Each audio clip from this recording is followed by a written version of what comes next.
We had your wife Michelle on the show, and she had mentioned that for about 10 years of the marriage, she really didn't like you. Oh, man. So asking for a friend, how do you get back in good graces?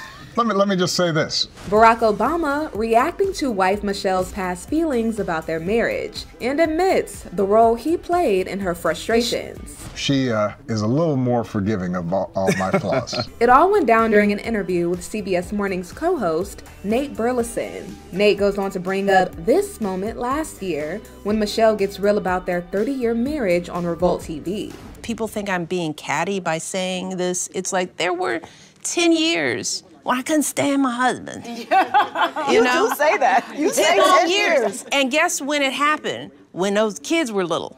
Barack responds by giving his take on how they moved on from that rough patch. Let me just say this. It sure helps to be out of the White House. And to have a little more time with her. Right. You know, what also helps, though, about children.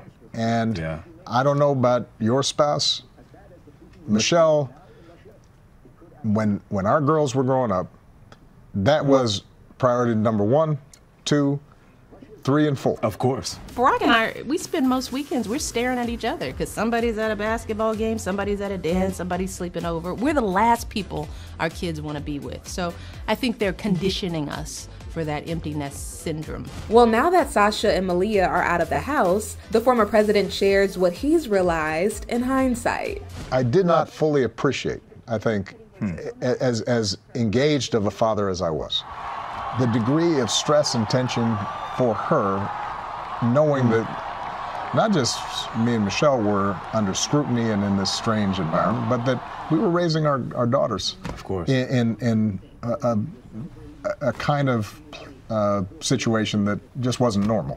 Adding that now, Michelle's more forgiving of his flaws. You know, what she's told me is, you know, looking back, you did okay as a dad. Yeah. And if I pass that test, then she'll forgive me most of my other foibles. Yeah, and despite it all, the world truly knows how Michelle feels about her man, Barack. Marriage isn't 50-50, ever. There are times I'm 70, he's 30. There are times he's 60, 40. But guess what? 10 years, we've been married 30. Wow. I would take 10 bad years over 30. It's just how you look at it. He's a stylish man who is healthy, and he's smart, and he's passionate, and he's inspiring, and who wouldn't fall in love with that, you know? It's okay.